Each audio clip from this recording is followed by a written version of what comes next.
God became you because he loved you so completely that he forgot he was God. This is not theology. This is your present state. You are God having fallen asleep to your own divinity. Now, dreaming that you are limited, separate, and powerless. But every so often, maybe in a moment of stillness, maybe in a dream, you remember, you feel it, the truth that you are the operant power, that nothing happens unless you imagine it first, that the whole vast world is only your own wonderful human imagination pushed out. The purpose of this teaching is not to give you something new. It is to remind you of what you have always been. You are not broken. You have only been mislabeled. And tonight we remove the label together. You have been conditioned to believe that reality is fixed, that your circumstances are solid walls. You must either accept or fight against with enormous effort. You have been taught that the outer world has authority over your inner world, that facts are more powerful than your own consciousness, and that you must wait for permission from external forces before your life can change. This is the great lie, the most devastating lie ever told to the human soul. And tonight I am here to shatter it completely. The truth, the one that has been hidden from you by tradition, by fear, by the worship of external causes, by religions that wanted to keep you small and controllable, is this: consciousness is the only reality. And the world you see around you is nothing more than your own consciousness pushed out into form.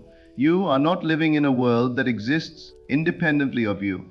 You are living inside your own imagination. And every single thing you experience is a reflection of the state of consciousness you are currently occupied by. What I am about to share with you is not philosophy. It is not positive thinking dressed up in spiritual language.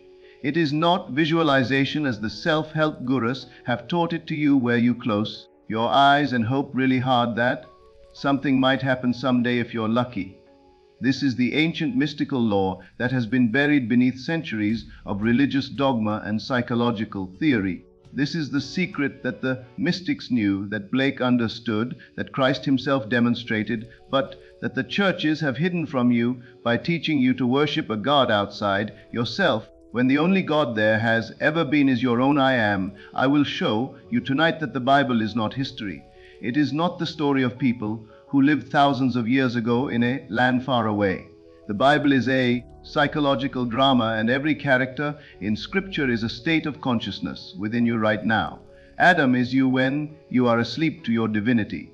Christ is you when you awaken to the truth that your imagination is God. Abraham, Moses, David, Paul. These are not dead men. They are living states of consciousness that you move through on your journey from spiritual death to spiritual resurrection. And the crucifixion they told you happened on a hill outside Jerusalem is happening right now. Every single time you accept limitation, every time you bow before external circumstances, every time you say, I am weak, I am poor, I am unloved, I am powerless. But so is the resurrection, and it begins the very instant you realize that you are not the victim of your circumstances. You are the creator of them. Not because you wanted bad things to happen to you, not because you consciously sat down and said, I think I will create suffering for myself today, but because you have been unconsciously assuming a state of consciousness that reflected itself in the world you now see. You have been imagining from the wrong premise. You have been speaking the wrong inner speech. You have been fused with a state of limitation. And the universe, which is nothing but a perfect mirror of your consciousness, has had no choice but to show you exactly what you have been assuming to be true about yourself and your world. The pain you are experiencing right now, whether it is financial lack, broken relationships, sickness, loneliness, failure, or a deep sense of powerlessness, this pain is not being done to you by fate or by other people or by circumstances beyond your control. It is being done by you to you through the medium of your own unobserved imagination. And I know that sounds harsh. I know it sounds like I'm blaming you for your own suffering, but stay with me, because here is the relief. Here is the hope that will set you free. If you created this reality, you can uncreate it. If your consciousness produced these conditions, your consciousness can dissolve them and produce entirely new conditions. Not by effort, not by force, not by struggling against the facts, but by assuming deeply, persistently, loyally the consciousness of the wish already fulfilled. This is what I call living in the end. And when you do this, when you truly assume the state of your desire, fulfilled and refuse to be moved from that assumption by any evidence to the contrary, the universe does not resist you. It cannot resist you. It obeys you because you are not manipulating some external power. You are wielding the only power there is, the power from which all worlds are made, the power that spoke and said, "Let there be light," and there was light. That power is not outside you. That power is you. It is your own I am. By the end of this teaching, you will know how to die to your old conception of yourself and rise as the person you have always wished to be. You will understand why your past attempts at manifestation failed, why your desires seem to stay forever just out of reach, and how to collapse time itself by entering right now in this very moment into the feeling of the wish fulfilled. This is not for the curious. This is not for the casual listener who wants a few tips to sprinkle into their existing beliefs. This is for the one who is ready to stop being a victim of circumstance and to finally accept their inheritance, the throne of consciousness from which all worlds are made. Let me begin by telling you a story, because stories are how truth travels from my consciousness into yours. Stories bypass the intellect and speak directly to the imagination. And it is your imagination that must be awakened, not your reasoning mind. Your reasoning mind is what got you into this mess in the first place. Your reasoning mind looks at the facts and says, "This is how things are. This is reality. You must accept it." But the imagination says, "No, reality is what I assume it to be, and I can assume anything I wish." There was a man in an army camp during wartime. He wanted desperately to go home. He was not injured. He had not served his full time. There was no legitimate reason for him to be discharged. And yet every single night, as he lay on his cot in that crowded barracks, surrounded by other soldiers, he would close his eyes and imagine himself in his own bed in his own home. He did not imagine the journey home. He did not imagine filling out paperwork or getting permission or traveling. He simply imagined the end result. He felt the familiar mattress beneath him. He saw the walls of his own bedroom. He heard the sounds of his own neighborhood. He touched the pillows that belonged to him. And he fell asleep every single night in that assumption, in that state of consciousness that said, "I am home. I am in my own bed. I am where I wish to be." Night after night he did this. And during the day he went about his duties in the camp. He did not speak of his imagining. He did not try to convince anyone or manipulate circumstances. He simply held firm to his inner assumption. And then one day, seemingly out of nowhere, with no explanation that made sense to anyone, including himself, he was called into the office and told he was being honorably discharged. There was no reason given. It just happened. The papers were drawn up, and within days he was home, lying in his own bed exactly as he had imagined it. Now, you might say that was just coincidence. That was just luck. The army needed to reduce numbers and he happened to be chosen. And if you say that, then you are still worshipping a false god, the god of external causation, the god of chance and fate and circumstances beyond your control. But I am here to tell you there is no such god. There is only one God, and that God is your own. I am your own consciousness, your own imagination. And when you assume a state deeply enough, persistently enough, with enough feeling and naturalness that it becomes your actual sense of self, the outer world must rearrange itself to match that assumption. Not because you worked hard, not because you deserved it, not because the universe decided to grant you a favor, but because consciousness is the only reality and the outer world is simply consciousness pushed out into form. Let me tell you another story, this one from my own life, because I want you to understand that what I teach is not theory. It is not speculation. It comes from direct mystical experience that shattered every belief I had about the nature of reality.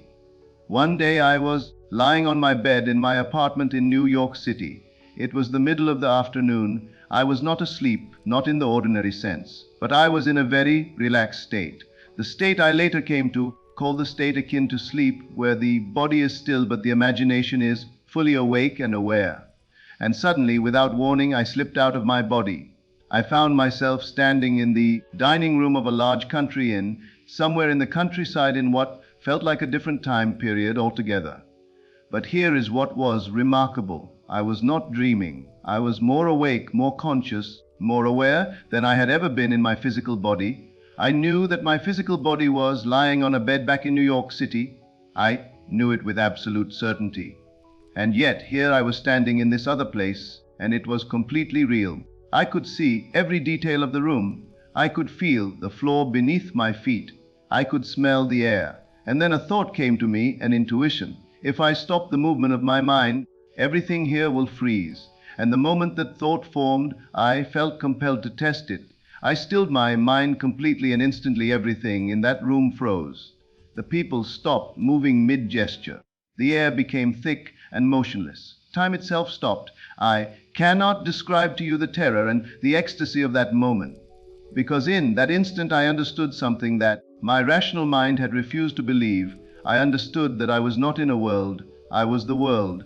I was not experiencing reality. I was creating it moment by moment through the activity of my own consciousness. And when my consciousness stopped, reality stopped. When my mind moved, reality moved. I was not the victim of circumstances. I was not a small, powerless creature living in a vast, indifferent universe. I was the operant power.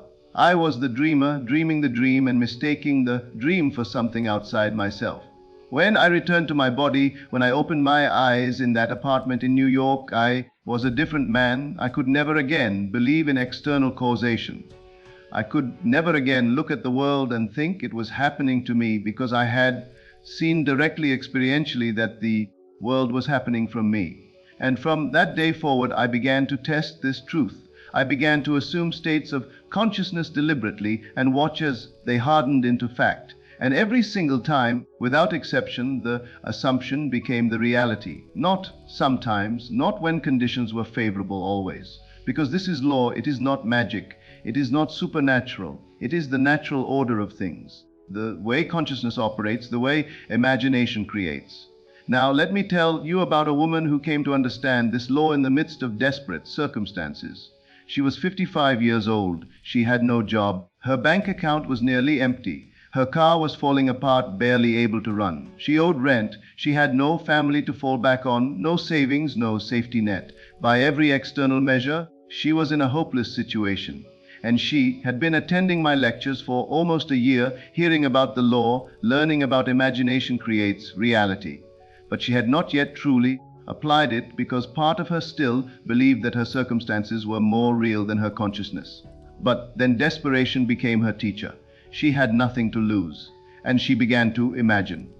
At first, she tried to imagine every specific thing she needed: a job, money, a better car, a place to live. But she found that this exhausted her, that by the time she finished listing everything she needed in her imagination, she was so anxious and overwhelmed that she could not sleep. She was trying too hard.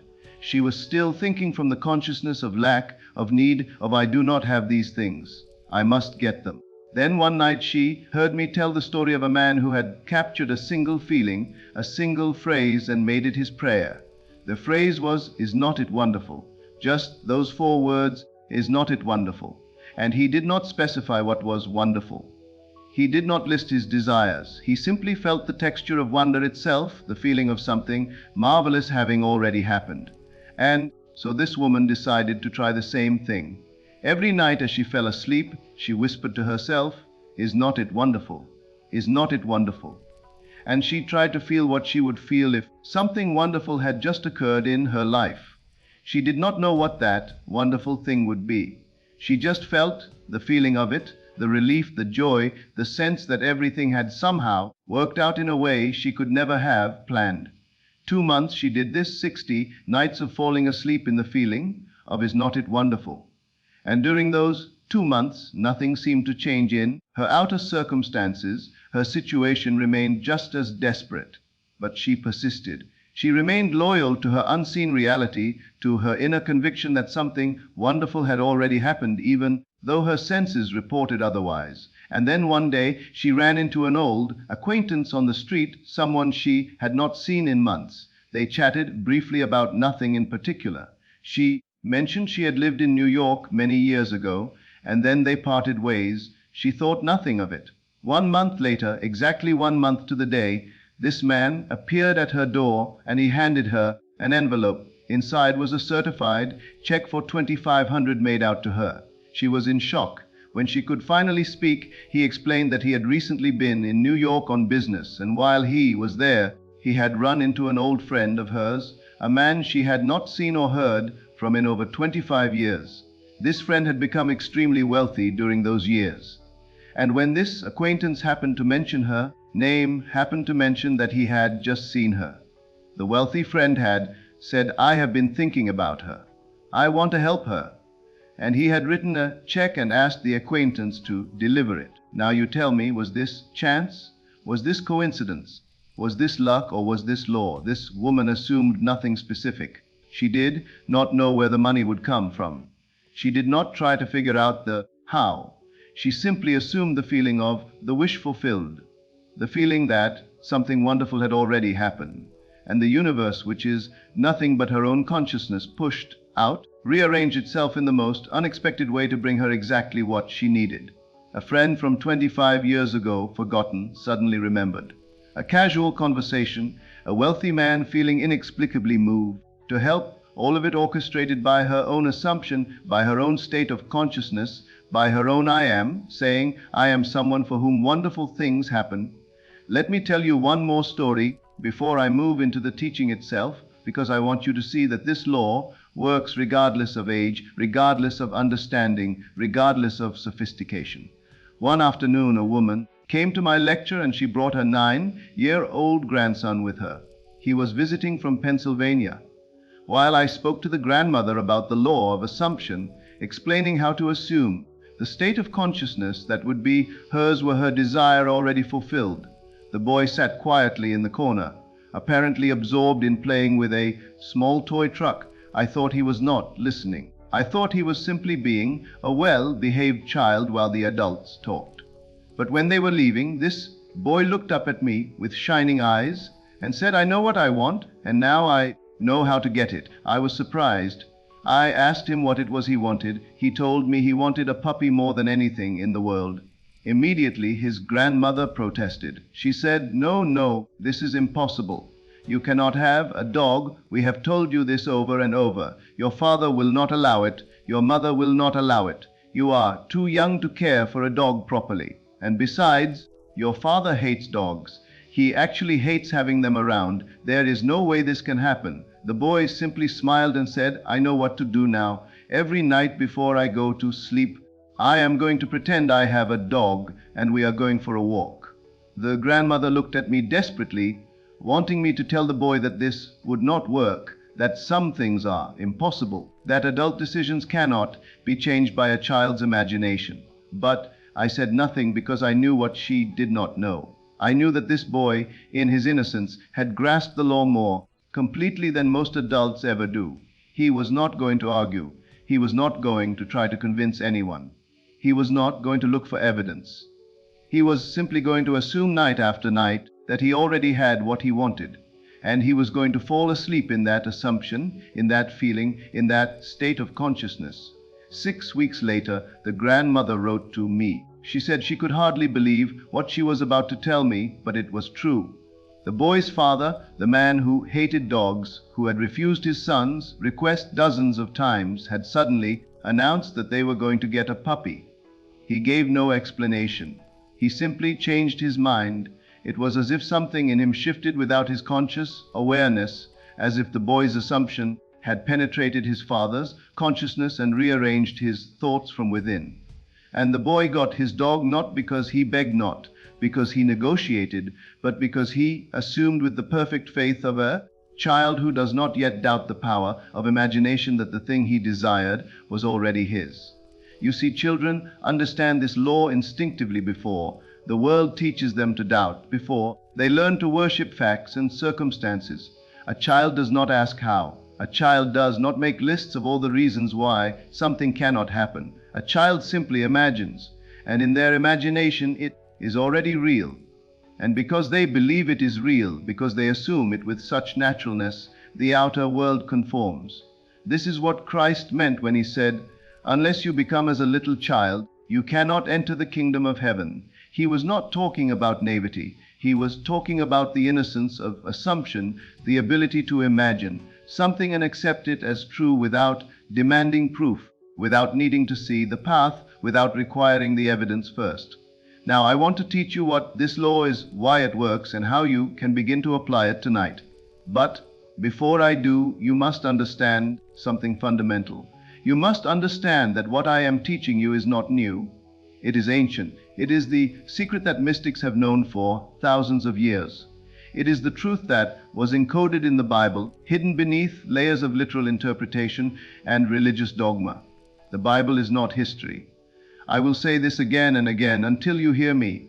The Bible is not the story of people who lived in the past. The Bible is a psychological drama taking place in your own consciousness right now. When the Bible says, "I am, hath sent me unto you," it is not talking about a God in the sky. It is talking about your own awareness of being. When it says, "Be still and know that I am God," it is telling you that your consciousness, your sense of I am, is the only God there is. When Jesus says, "I am the way, I am the door, I am the resurrection and the life," he is not claiming to be a special person that you must worship. He is revealing the truth of what you are. I am is the way. Your consciousness is the door. Your imagination is the resurrection that raises dead states into living realities. So let us begin with the foundation, the cornerstone of everything I will teach you tonight.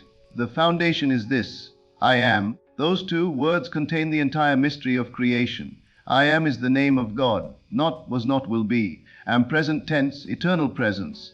It is the feeling of being, of existing, of awareness itself, before you attach any condition or label to it. Right now, stop and feel it. Feel that you exist. You do not have to think about what you are or who you are. Just feel I am. That awareness, that consciousness, that sense of presence, that is God, that is the creative power of the universe. And it is not outside you, it is you. Every time you say I am and then add something to it, you are defining yourself. You are telling the universe what you are.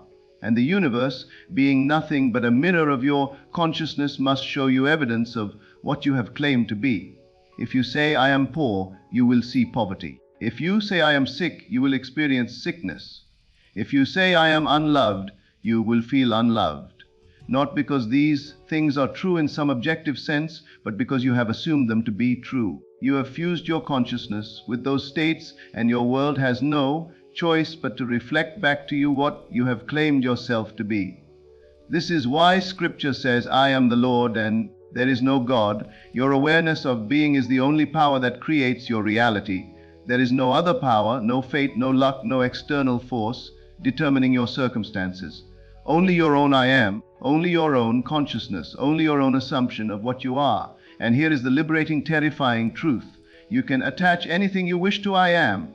You can say, I am wealthy, I am healthy, I am loved, I am successful, I am free. And if you assume that state deeply enough, persistently enough with enough, feeling that it becomes your natural sense of self, the outer world must conform to reflect it back to you.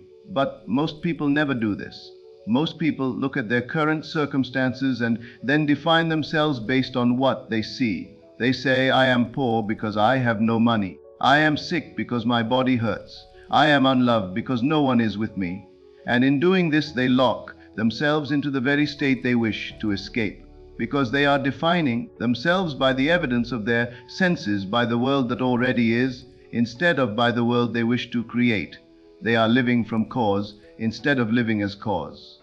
And so they remain trapped, victims of their own unobserved consciousness, slaves to conditions they themselves have created through the misuse of their own I am.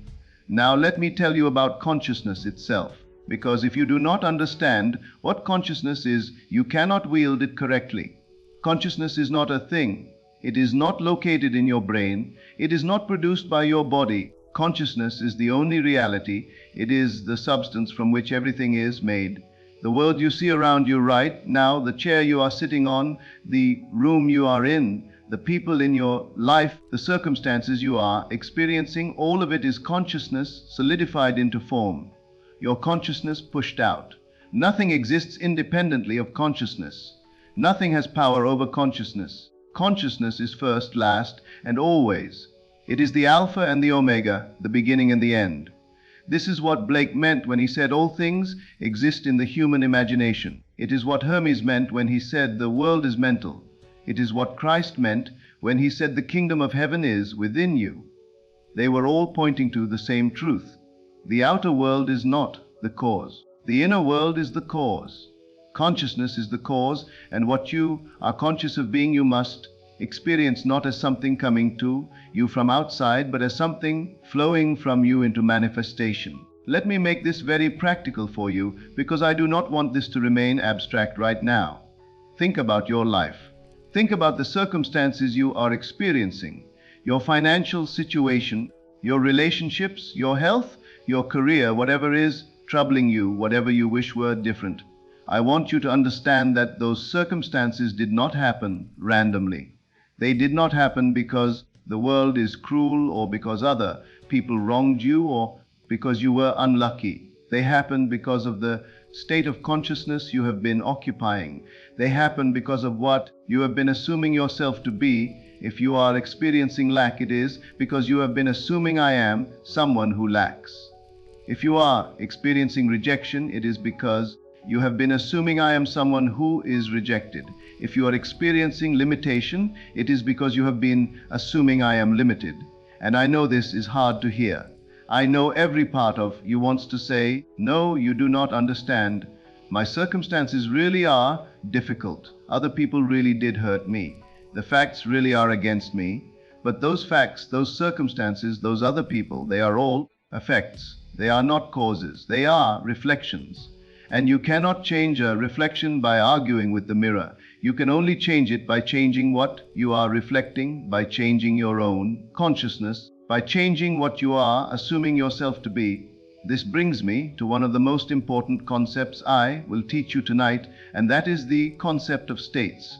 Blake understood this better than anyone. He said, distinguish states from individuals in those states. What he meant was this: you are not a fixed identity. You are not permanently one type of person. You are simply occupying a state of consciousness, and states can be changed. Right now you might be in the state of poverty or the state of sickness or the state of loneliness, but that state is not you. It is simply where you are standing in consciousness. And just as you can move from one room to another in a house, you can move from one state to another in consciousness. The problem is that most people do not know they are in a state. They think they are their state. They say I am poor as if poverty is their identity. They say I am sick as if sickness is what they are. They say I am alone as if loneliness defines them. And because they believe the state is their identity, they cannot imagine leaving it. They are fused with it. They have become one with it. And so the state continues, and the circumstances that reflect that state continue, and they feel trapped, helpless, at the mercy of forces beyond their control. But the mystic knows different. The mystic knows that he is not the state he is in. He is the consciousness that can occupy any state. And so when he wishes to change his circumstances, he does not fight against them. He does not try to fix the outer world. He simply dies to the old state and resurrects in the new. And yes, I use those words deliberately, death and resurrection, because that is what it is. It is a mystical death, a dying to who you were, a detachment of your imagination from the state you no longer wish to occupy. And it is a resurrection arising as someone new, as the person who already has what you desire, who already is what you wish to be. Paul said, I die daily. Blake said, there is nothing like death. Death is the best thing that can happen in life. They were not talking about physical death. They were talking about this daily dying to old assumptions, this daily resurrection into new states. This is the inner work. This is the great transformation. And when you learn to do this consciously, deliberately, with full awareness, you become the master of your own fate, the captain of your own soul, the God of your own world. So how do you die to an old state? How do you resurrect in a new one?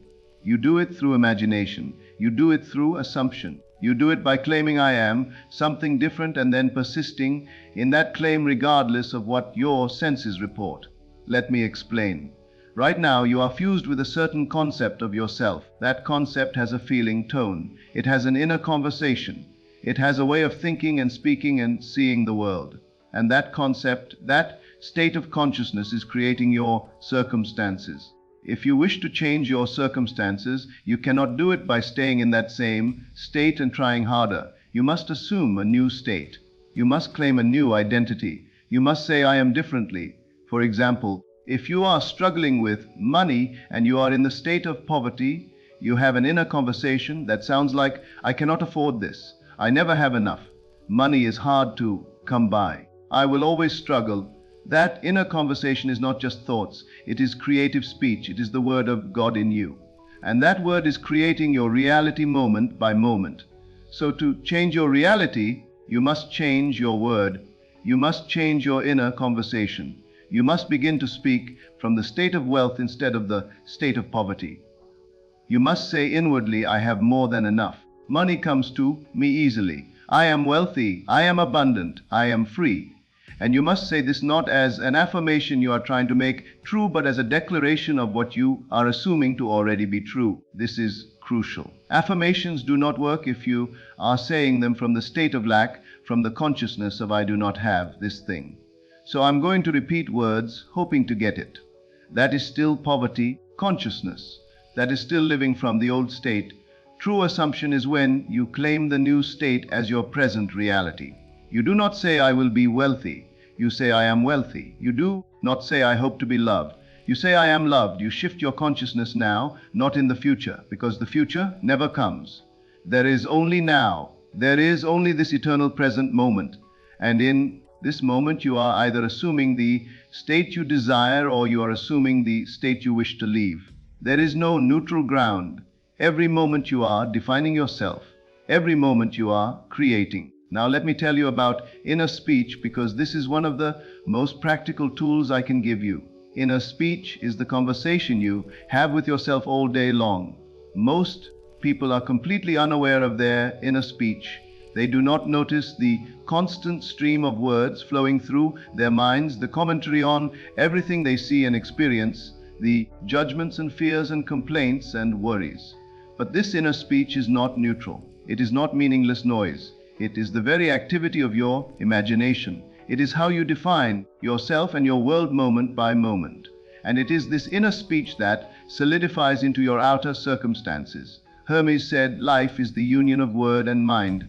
Your inner speech, your word, united with your consciousness, your mind creates your life. There is no other cause. Every circumstance you experience began as inner speech. Every relationship, every event, every condition, it all started as words spoken in the silence of your own consciousness. Most people have been speaking carelessly, unconsciously from states of fear and limitation. And then they wonder why their lives reflect fear and limitation. But once you understand this law, once you become aware of your inner speech, you have the power to change it. You have the power to speak differently, to speak from the state you desire instead of the state you are leaving. So I want you to begin right now to observe your inner speech, not to judge it, not to feel guilty about it. Just observe it. Notice what you are saying to yourself about yourself. Notice what you are saying about your circumstances. Notice the tone, the feeling, the assumption behind the words. Are you speaking from lack or from abundance? Are you speaking from fear or from confidence? Are you speaking from the consciousness of the problem or from the consciousness of the solution? Once you see what you have been saying, you can begin to change it. You can begin to construct new sentences, sentences that imply your desire is fulfilled. And you can repeat these sentences until they become natural, until they replace the old inner conversation, until they become your automatic way of defining yourself and your world. For example, if you desire wealth, construct a sentence like, I have a large, steady, dependable income. Say it to yourself throughout the day. Say it when you are tempted to worry about money. Say it when bills arrive. Say it until it feels natural, until it becomes your inner reality. Or if you desire love, say, I am loved, I am cherished, I am in a beautiful relationship. Do not say it as if you are trying to convince yourself of something that is not true. Say it as if you are reminding yourself of what is true, what already is, what you are simply choosing to become conscious of. This is the art of inner speech. This is how you plant seeds in your imagination that must eventually sprout in your world. Now, I want to teach you about feeling, because this is the secret that most people miss. They think imagination is about visualization, about seeing pictures in their mind, and yes, visualization can be part of it. But feeling is the secret. Feeling is what makes your imagination creative. You can visualize all day long, but if you do not feel it, if you do not inhabit the feeling of the wish fulfilled, nothing will happen. Because feeling is the evidence that you have actually assumed the state. Feeling is the proof that you have shifted your consciousness. When I say feeling, I do not mean emotion. I do not mean excitement or happiness or any surface level reaction. I mean the deep inner feeling of knowing, of certainty, of naturalness. It is the feeling you would have if your desire were already a fact. It is relief. It is satisfaction. It is quiet confidence. It is the sense that this is simply how things are now. When you have truly assumed the state of the wish fulfilled, there is no strain, no effort, no trying. There is just the calm inner knowing that it is done. And from that knowing, from that feeling, the outer world begins to reorganize itself to match. So when you imagine yourself in the state of your desire fulfilled, you must ask yourself, how would I feel if this were already true? Not how would I feel about it, as if it is still separate from you, still outside you, but how would I feel as the person for whom this is already real? What is the inner sensation of already being, already having, already experiencing what you desire? Find that feeling, capture it, hold it, let it saturate your consciousness, and then carry it with you as you go about your day. This is living in the end. This is assuming the consciousness of the wish fulfilled, and this is what makes your imagination creative. Let me tell you about a very simple technique that you can use tonight and every night to impress your subconscious mind with the state of your desire fulfilled. I call it the state akin to sleep. It is the drowsy state you experience just before you fall asleep, when your body is relaxed but your mind is still aware. In this state, your conscious mind begins to quiet, your critical thinking begins to dissolve, and you can slip into your imagination without the resistance of your waking consciousness. This is the most powerful time for impressing your subconscious, because the subconscious, which is the creative medium that manifests your assumptions, is most receptive when your conscious mind is not guarding the door. So here is what you do tonight before you go to sleep. Lie in your bed and let your body relax completely. Take a few deep breaths and feel yourself settling into that drowsy, peaceful state. Do not try too hard. Just let yourself drift towards sleep naturally. And as you are in that state, begin to imagine a scene. A short, simple scene that implies your desire is already fulfilled. Not the desire itself, not the process of getting it, but a scene that would naturally occur after you already have what you desire. For example, if you desire wealth, do not imagine money. Imagine a friend congratulating you on your success. Imagine yourself casually purchasing something you previously could not afford. Imagine checking your bank account and seeing the large balance you desire. Choose a scene that feels natural to you, that feels real, that implies without any doubt that your desire is already a fact. And then repeat that scene over and over in your imagination. See it, feel it, hear it, make it vivid, make it real, and most importantly, feel the satisfaction of it, the naturalness of it, the sense that this is simply how things are now. Do not let your mind wander to other thoughts. Do not start planning how this will happen or questioning whether it will happen. Just stay in the scene. Loop it. Repeat it. Let it fill your consciousness completely. And as you are doing this, as you are immersed in the feeling of the wish fulfilled, let yourself drift off to sleep. Fall asleep in that assumption. Fall asleep in that state, because the state you are in as you fall asleep tends to continue through the night and becomes the foundation of your next day's experience. This technique used consistently night after night will impress your subconscious mind so deeply that it will begin to externalize that state. You will begin to move through your days from the consciousness of the wish fulfilled rather than the consciousness of lack. And as your consciousness changes, your world must change. It has no choice, because the world is not an independent entity doing things to you. The world is you pushed out. And when you change what you are pushing out, the world changes. Now I must teach you about something that will be one of the most powerful tools you will ever use. I call it revision. Revision is the art of rewriting the past. And yes, I mean that literally. You can change the past in consciousness. And when you do, the present and future will reflect that changed past. I know this sounds impossible. I know your rational mind is screaming that the past is fixed, that what happened happened and cannot be undone. But your rational mind does not understand the nature of time. Your rational mind thinks time is a straight line, that the past is behind you and the future is ahead of you, and you are stuck on this line moving forward. But time is not like that. Time is a construct of consciousness. It only exists as you experience it. And your present experience of reality is determined by your past in consciousness, by the memories and beliefs and assumptions you carry from what you think happened. So when you revise the past in your imagination, when you go back and replay a scene differently, you are not engaging in wishful thinking. You are actually changing your past in consciousness, which means you are changing the foundation upon which your present is built. And when that foundation changes, the present and future must change with it.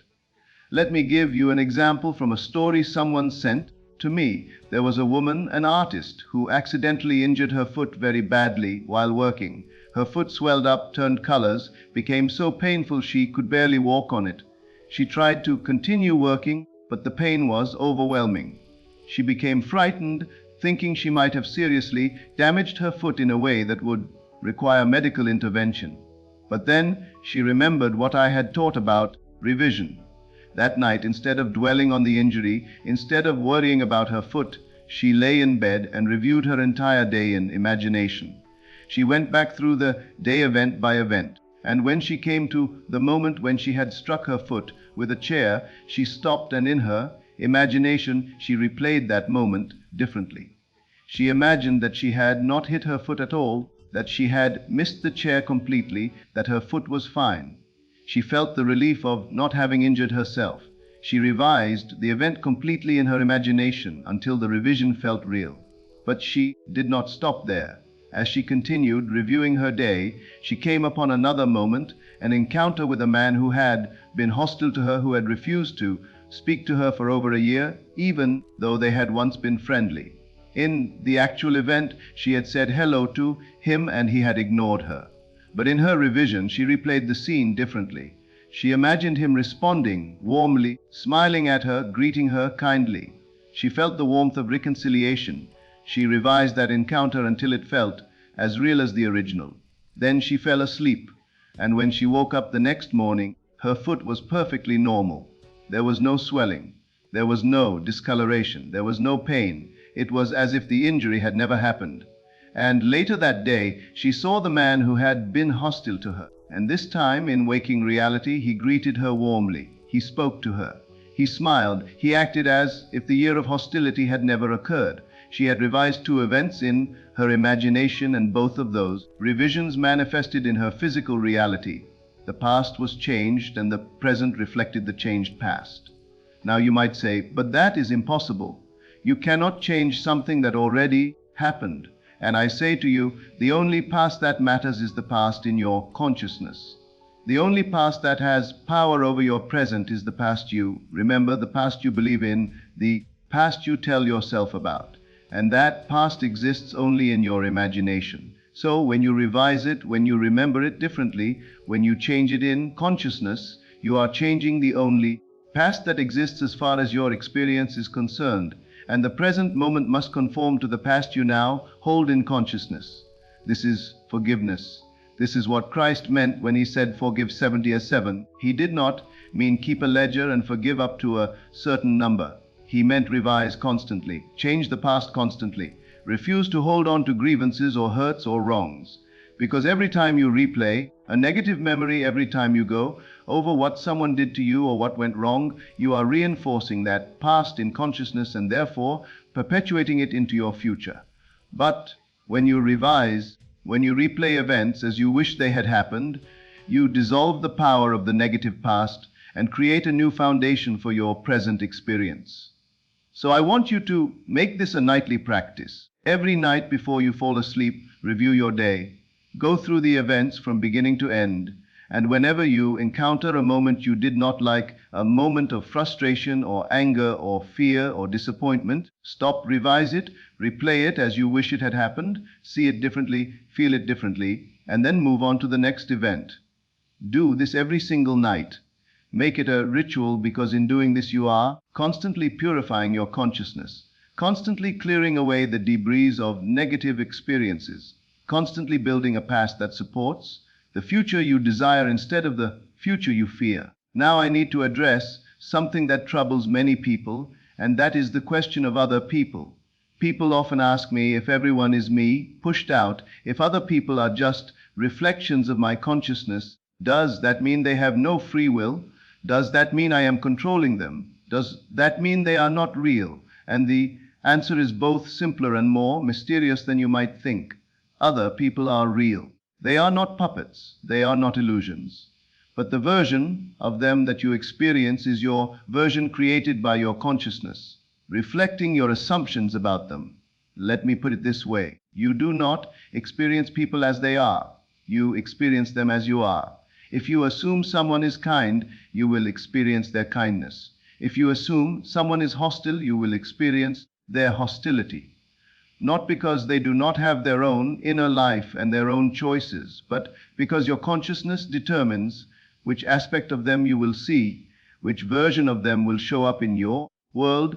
They are everything. They contain all possibilities, but you only see the possibility that matches your assumption about them. So when you change your assumption about a person, you change which version of that person shows up in your reality. And to you it will seem as if they changed. And in a sense they did, because the person you experience has changed. But really what changed was your consciousness of them. This is what I mean when I say everyone is you pushed out. It is not that other people do not exist. It is that the people you experience exist in your consciousness, and your consciousness determines what you see. This has tremendous practical implications. It means that if someone in your life is treating you poorly, if a relationship is broken, if someone seems to be blocking your good, you do not need to change them. You could not change them even if you tried, because you cannot force another person's consciousness. But you can change your consciousness of them. You can change your assumption about who they are to you.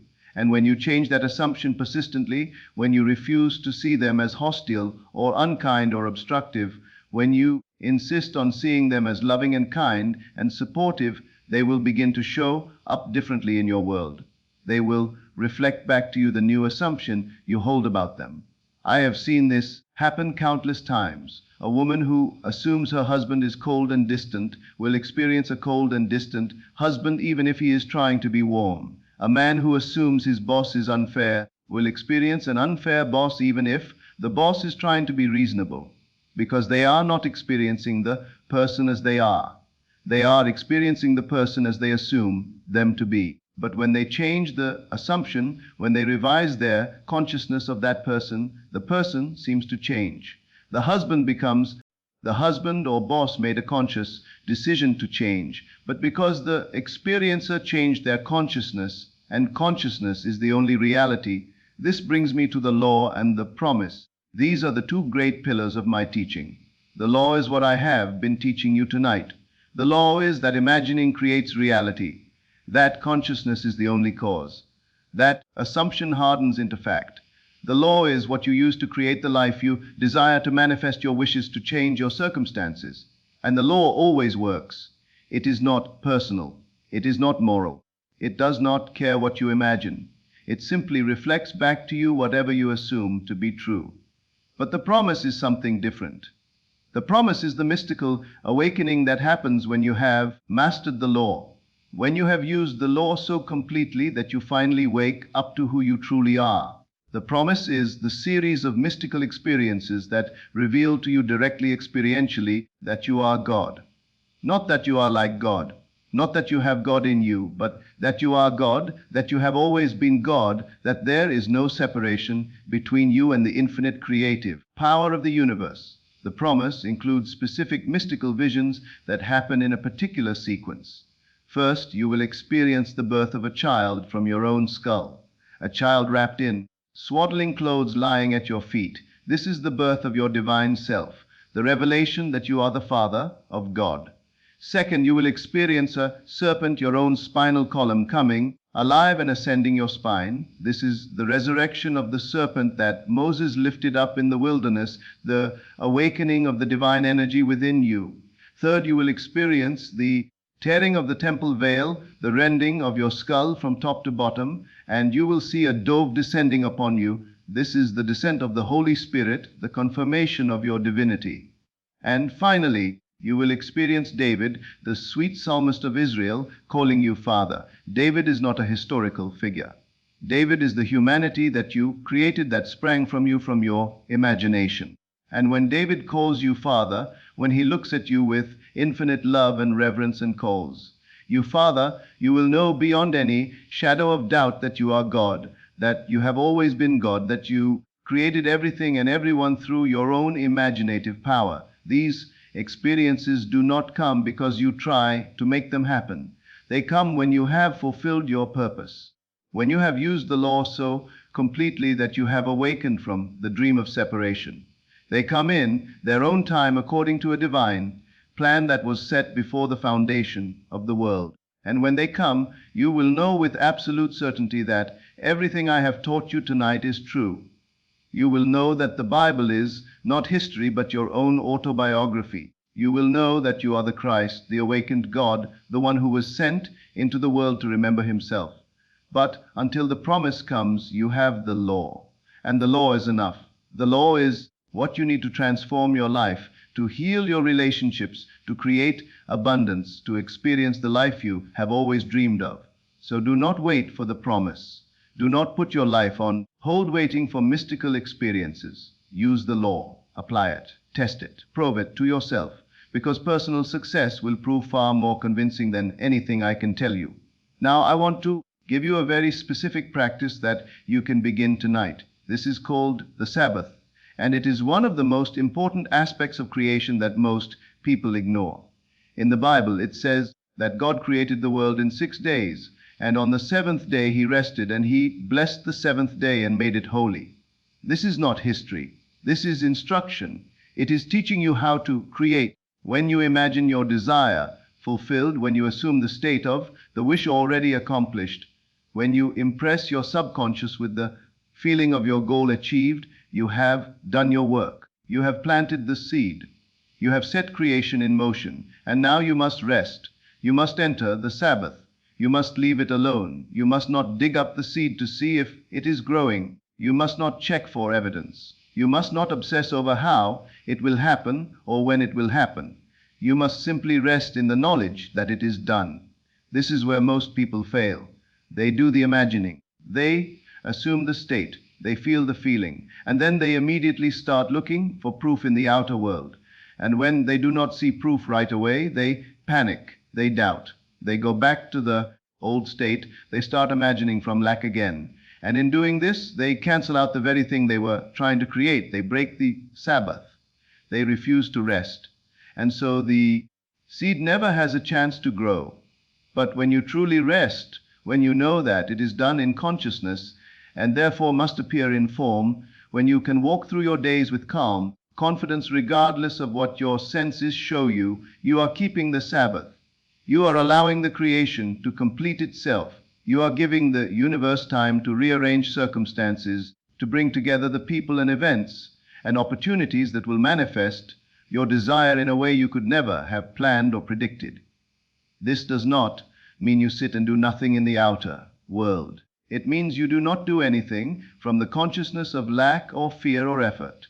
You simply go about your life, naturally following your impulses, taking action when it feels right, but always from the inner conviction that your desire is already fulfilled. You are not trying to make it happen. You are letting it happen. You are not working toward your goal. You are working from your goal already achieved. Let me tell you what will happen when you begin to practice this law consistently. At first you will doubt. Your rational mind will tell you that you are just pretending, that nothing is really changing, that you are fooling yourself. This is normal. This is the old state trying to reassert itself. Do not fight it. Do not argue with it. Just gently return to your assumption. Keep assuming the state you desire. Keep feeling the feeling of the wish fulfilled. Keep revising your inner speech. Keep impressing your subconscious before sleep, and gradually, imperceptibly, you will notice something shifting. Maybe it will be a small thing at first, a change in how you feel, a sense of lightness or relief, a feeling that things are somehow different even though nothing has changed outwardly yet. This is the beginning. This is your consciousness starting to shift. And as your consciousness shifts, the outer world will begin to respond. You will start to see synchronicities, coincidences, unexpected opportunities. People will show up. Doors will open. Things will happen that you could not have planned or forced. And here is what you must understand. The outer changes will not look like what you imagined. They will not come the way you thought they would come. They will come in ways that surprise you, that seem miraculous, that make you wonder how it all worked out. Because you are not controlling the universe. You are not manipulating circumstances. You are simply assuming a state of consciousness. And the universe, which is infinitely intelligent, is finding the perfect way to manifest that state into your experience. So do not try to figure out the how. Do not try to plan the path. Do not limit the universe by insisting it must happen in a certain way. Just assume the end. Live in the end. Feel the feeling of the wish fulfilled and trust that the universe knows exactly how to bring it to pass. Your job is to assume. The universe's job is to manifest. Do not try to do the universe's job. Just do yours. Now I want to address what happens when you encounter doubt or when circumstances seem to contradict your assumption. This will happen. You will imagine yourself wealthy, and then a bill will arrive. You will imagine yourself in a loving relationship, and then you will feel lonely. You will imagine yourself healthy, and then your body will hurt. This is the test. This is where most people give up. They see the contradiction and they say, see, it is not working. My imagination does not create reality. I was fooling myself. And they go back to accepting the circumstances, back to the old state, back to being a victim. But you must understand that the outer world is always showing you your past consciousness, not your present consciousness. There is a time lag. What you are seeing right now is the result of what you were assuming days or weeks or even months ago. It is old news. It is a dead echo of a state you have already left. And if you let that dead echo convince you that nothing has changed, if you react to it, if you accept it as your reality, you will pull yourself back into the old state and you will continue to create the same circumstances. Instead, when you see evidence that contradicts your assumption, you must say inwardly, this is the old made visible. But I have already died to this state. I have already assumed something new. And what I have assumed in consciousness must appear in form. Do not be moved by the evidence of your senses. Be moved only by the evidence of your consciousness. If you have assumed yourself to be wealthy in consciousness, you are wealthy regardless of what your bank account shows. If you have assumed yourself to be loved in consciousness, you are loved regardless of whether someone is physically present. The inner is the reality. The outer is just the shadow. And shadows change when the light changes. This requires tremendous faith. Not faith in something outside yourself. Not faith in a God who might or might not answer your prayer, but faith in the law itself. Faith in the principle that consciousness creates. Faith in your own imaginative power.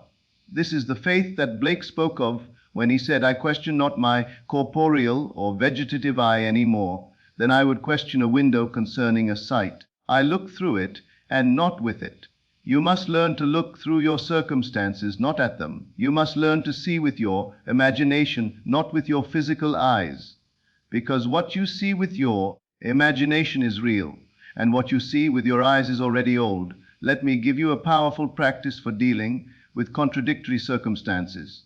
When something happens that seems to deny your assumption, immediately revise it. Do not dwell on it. Do not react to it. Do not accept it. Just revise it right then and there. If a bill arrives and you are assuming wealth, do not look at the bill and say, oh no, I cannot pay this.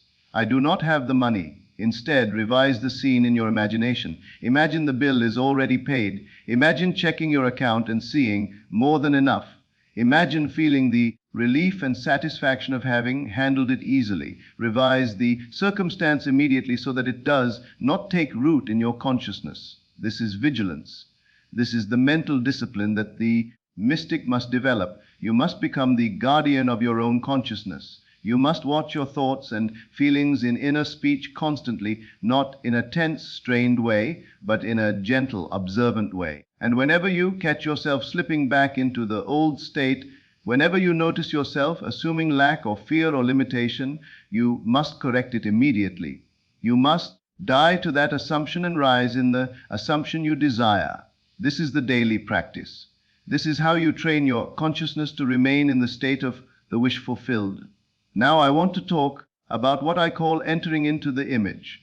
This is one of the deepest secrets of creative imagination.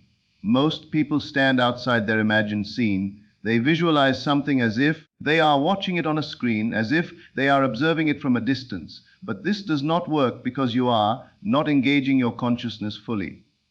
You are not entering the state. You are remaining separate from it. Instead, you must enter into the image of the wish fulfilled. You must step into the scene. You must see from the inside, from the first-person perspective. If you are imagining yourself in a new home, do not see yourself in the home as if you are watching a movie of yourself. See the home from your own eyes. Look around from inside the scene. Feel the furniture. Touch the walls. See what you would see if you were actually there. This is entering into the image. This is what makes it real. This is what causes you to actually assume the state instead of just thinking about the state. Blake said, if the spectator would enter into these images in his imagination, approaching them on the fiery chariot of his contemplative thought, if he could make a friend and companion of one of these images of wonder, then would he arise from his grave. Then would he meet the Lord in the air. He was telling you that you must become intimate with your imagined scene. You must dwell in it. You must make it your reality, not someday. Now, in your imagination, it must be now. And when it is now in your imagination, when you are actually living in it, experiencing it from the inside, then you have assumed the state, and assumption must harden into fact. I want to share with you one more story before I give you final instructions for your practice tonight. This story illustrates the power of persistence, of loyalty to the unseen reality, of refusing to be moved by circumstances. There was a young man whose family was in dire financial circumstances. They had a small business that was barely surviving. They needed a much larger facility to grow, but they had no money for it. In fact, they did not even have enough money to bid on the property they needed. By all rational measures, it was impossible for them to acquire this building. But the son began to practice what I teach. Every night before sleep, he imagined himself walking up to the building and seeing his family's name over the entrance. He did not imagine how they would get the building. He did not imagine raising money or negotiating a deal. He simply imagined the end result, seeing that name over the door, feeling the satisfaction of it, knowing it was theirs. He did this night after night for months. And during those months, nothing changed in the outer world. The building was still out of reach. They still had no money. But he persisted. He remained loyal to his imagined scene. Then one day, completely out of nowhere, a wealthy stranger approached the family. He said he had been watching them, had been impressed by their integrity and their ability, and he wanted to invest in their business. He offered to buy the property for them outright, to supply all the capital they needed to expand. The family was shocked. They had never met this man. They had no idea why he would do this, but he did it. And within a short time, that son walked up to the building and saw his family's name over the entrance, exactly as he had imagined it. Now, some people would say this was luck, that the stranger just happened to notice them at the right time. But I tell you, there are no accidents. There is no luck. There is only law. That young man assumed a state of consciousness night after night. He impressed his subconscious with the image of the wish fulfilled, and the subconscious being the creative medium that it is found a way to manifest that assumption. It moved the consciousness of a wealthy stranger. It orchestrated circumstances. It brought together person and opportunity in a way that seemed miraculous but was actually the natural outworking of the law. So here is what I want you to do tonight and every night from now on. First, decide what you want. Be clear about your desire. Do not be vague. Do not say, I want to be happy or I want things to be better. Decide specifically what state you wish to occupy. Do I want wealth? Do I want love? Do I want health? Do I want a new career? Be specific. Not about the details of how it will come, but about the end result, about the state you wish to be in. Second, construct a scene that implies your desire is already fulfilled. Make it short, make it simple. Make it something that would naturally happen after you already have what you want. If you want wealth, maybe you imagine a friend congratulating you on your success. If you want love, maybe you imagine falling asleep next to your beloved. If you want health, maybe you imagine your doctor telling you that you are perfectly well. Choose a scene that feels natural to you, that implies without doubt that your desire is a fact. Third, every night before you sleep, enter into the drowsy state, the state akin to sleep. Let your body relax completely. Let your mind become quiet and peaceful, and then begin to imagine your scene. Enter into it. Do not watch it, live it. See what you would see, hear what you would hear, feel what you would feel. Make it vivid, make it real. Loop it over and over until you can do it easily, naturally, until it feels like a memory instead of a fantasy. Fourth, as you are imagining this scene, feel the feeling of the wish fulfilled. Not excitement, not future happiness, but the calm, natural satisfaction of already having it, already being it. Feel relief, feel gratitude. Feel the sense that this is simply your reality. Now let that feeling saturate your entire being. And then while you are in that feeling, while you are immersed in that scene, let yourself drift off to sleep. Fall asleep in the assumption of the wish fulfilled. Fifth, during your waking hours, observe your inner speech. Notice when you are speaking from the old state, from lack, from fear, from limitation. And whenever you catch yourself doing this, stop. Revise your inner conversation. Speak from the state of your desire fulfilled. If you catch yourself thinking, I cannot afford this, change it to, I have more than enough. If you catch yourself thinking, no one loves me, change it to, I am deeply loved. Change your inner speech constantly until the new speech becomes automatic. 6. Revise your day every night. Go through the events from beginning to end. When you encounter something you did not like, stop and revise it. Replay it as you wish it had happened. This will purify your consciousness and prevent negative experiences from taking root and perpetuating themselves. 7th, and this is crucial, rest in the Sabbath. Once you have done your imagining, leave it alone. Do not look for signs. Do not check for evidence. Do not worry about how or when. Just know that it is done in consciousness and must appear in form.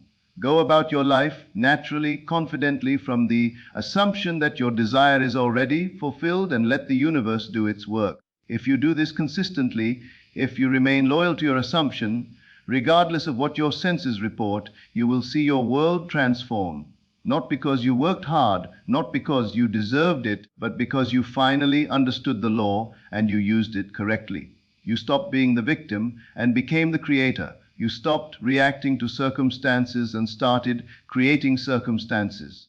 You stopped worshipping the outer world and started worshipping at the only altar that matters, the altar of your own consciousness, your own I am. Now, as we come to the end of this teaching, I want you to understand something very clearly. You came here tonight believing the universe was something outside you, something you had to convince or manipulate or plead with. But now you know the truth. The universe is not outside, it is within, it is you. You are not a small, powerless creature in a vast, indifferent cosmos. You are the creative power itself, temporarily pretending to be small so that you can experience the joy of remembering your greatness. You are not a victim of circumstance. You are not at the mercy of fate. You are not powerless in the face of your own life. You are the operant power. You are the consciousness from which all things flow. You are and have always been God in human form, dreaming a dream and calling it reality. And the moment you accept this, everything changes. Not because the outer world shifts first, but because you shift first. And the outer world, being nothing but a reflection, has no choice but to follow. So tonight, as you close your eyes, remember this.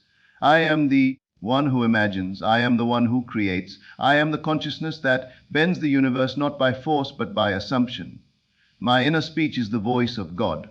My imagination is the hand of God, and what I assume to be true must become true because I am. You do not need to be fixed. You have only been mislabeled, and now you know your true name. It is I am.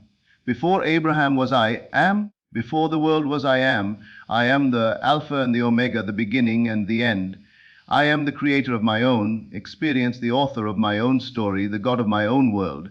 And what I imagine, I create. What I assume, I become. What I feel to be true must manifest as my reality. This is not philosophy. This is not theory. This is the law. And the law does not fail. It cannot fail because consciousness is the only reality and you are consciousness. So go now and imagine boldly. Assume the state you desire. Feel the feeling of the wish fulfilled and watch as the universe bows before your assumption. Watch as circumstances rearrange themselves. Watch as people change. Watch as doors open. Watch as the impossible becomes possible. Not because you worked for it, not because you deserved it, but because you finally understood who you are and you claimed your inheritance. If this teaching has stirred something within you, if it has reminded you of what you truly are, then I invite you to like this video, to leave a comment sharing your own realization, and to subscribe so that you can continue walking this path with me. Because the work is not done, the awakening has only just begun. You have been asleep to your divinity for so long. But tonight you have started to remember. Tonight you have heard the call of your own I am saying, awake, arise, and be the God you have always been. So go now, close your eyes, tonight with a new understanding. Fall asleep in the assumption of your desire fulfilled. And tomorrow wake up as someone new. Not because tomorrow is different, but because you are different. Because you have died to the old state and risen in the new. Because you have finally understood that you are not waiting for your life to change. You are the change. You are the powered. You are the answer. You are God. And God does not hope. God does not try. God does not beg or plead or wait for permission. God simply says, let there be, and there is. So tonight, say to yourself, let there be wealth. Let there be love. Let there be health. Let there be freedom. Let there be joy. Say it with the full authority of your I am. Say it knowing that your word is law. Say it and then rest knowing that it is done because you have spoken. And when God speaks, worlds are made. Let me now go even deeper into the mechanics of how this all works, because understanding the mechanism will give you confidence and will help you apply the law more effectively. You see, your subconscious mind is the creative medium. It is the womb in which your assumptions are gestated and brought to birth. Your conscious mind is the gardener that plants the seeds. But your subconscious is the soil that receives those seeds and causes them to grow. And your subconscious does not reason. It does not argue. It does not judge whether your assumption is good or bad, right or wrong, possible or impossible. It simply accepts whatever you impress upon it and proceeds to manifest it. This is why you must be so careful with what you assume. Your subconscious does not know the difference between what you want and what you do not want. It only knows what you are impressing upon it through your habitual thoughts, your inner speech, your dominant feelings. If you constantly think about and talk about and feel what you do not want, your subconscious will create more of what you do not want, because that is what you are impressing upon it. It is not being cruel. It is not punishing you. It is simply doing its job, which is to manifest whatever state of consciousness you persist in. But when you understand this, when you realize that your subconscious is your faithful servant that will bring to pass whatever you consistently assume, you can begin to work with it consciously. You can begin to impress it deliberately with the states you desire instead of unconsciously with the states you fear. And the best time to do this is just before sleep. Because as your conscious mind quiets down, as your critical faculties relax, your subconscious becomes more receptive, more impressionable. This is why I emphasize the state akin to sleep so strongly. It is in that drowsy state that you can slip past the watchman at the gate, past your own doubts and fears, and plant your seed directly into the creative medium. Now, let me tell you about something that many people struggle with, and that is the question of worthiness. People often say to me, but I do not deserve this. I have not earned it. I am not good enough. I am not worthy of my desire, and I tell them worthiness has nothing to do with it. The law does not care about worthiness. The law does not care about your past, your mistakes, your failures, your sins. The law simply responds to your assumption.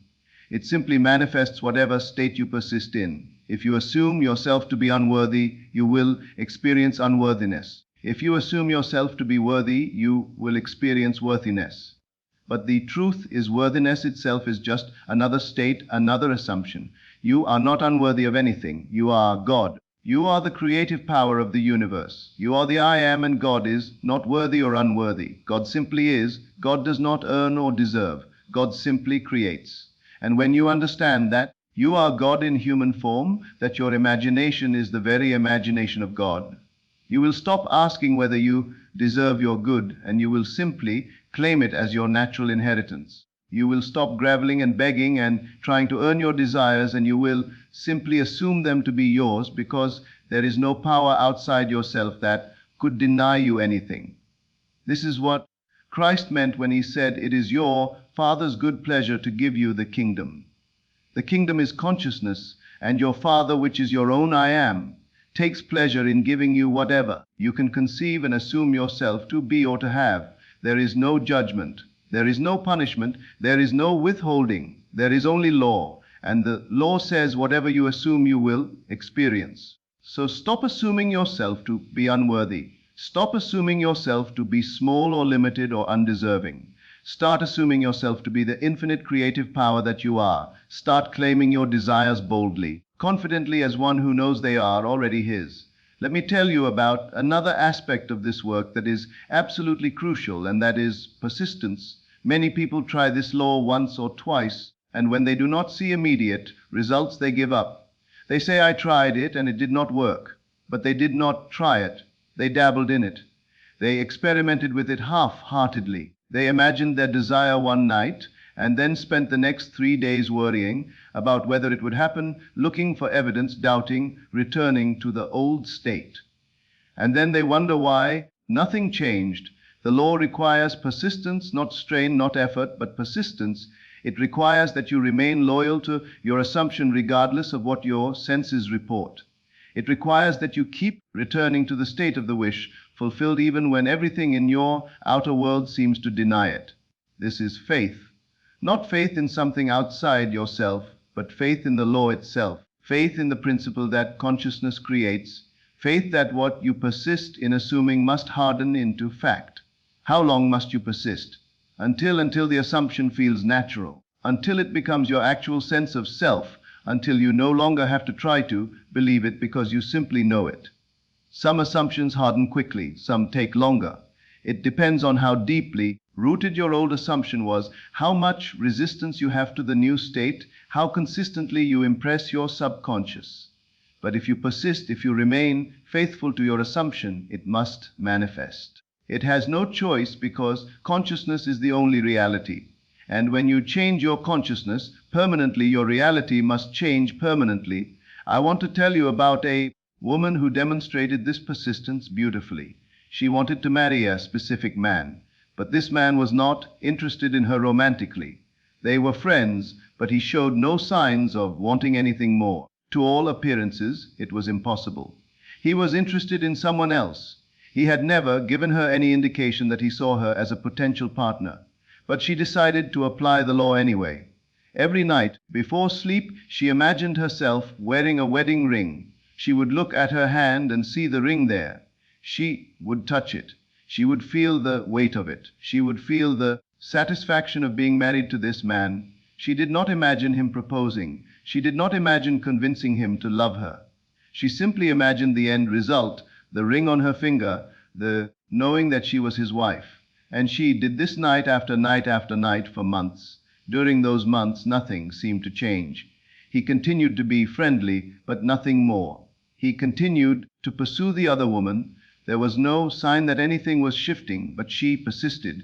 She remained loyal to her imagined reality. She refused to be moved by what her eyes showed her. She knew that what she was seeing was old news, the result of her old assumption. and that if she kept persisting in her new assumption, the outer world would eventually have to catch up. And then, one day, seemingly out of nowhere, everything shifted. The man broke off his pursuit of the other woman. He began to spend more time with her. He began to see her differently. Within a few months, he proposed, and she got her ring exactly as she had imagined it, exactly as she had felt it night after night. She did not make it happen. She did not manipulate him. She simply assumed the state of being his wife, persisted in that assumption, and the law brought it to pass. Now, some people have moral objections to this. They say, but you cannot manifest a specific person that violates their free will. That is manipulation. And I tell them, you are always manifesting everyone in your world. You are always creating the version of them that you experience. You cannot not do it. Right now you are manifesting every person in your life according to your assumptions about them. If you assume your boss is difficult, you manifest a difficult boss.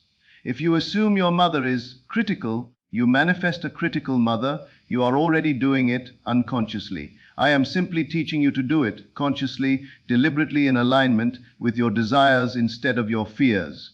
And as for free will, everyone has free will to respond to you from their own consciousness. But you have free will to determine which version of them shows up in your world. They contain all possibilities. You are simply choosing which possibility you will experience by choosing what you assume about them. This is not manipulation.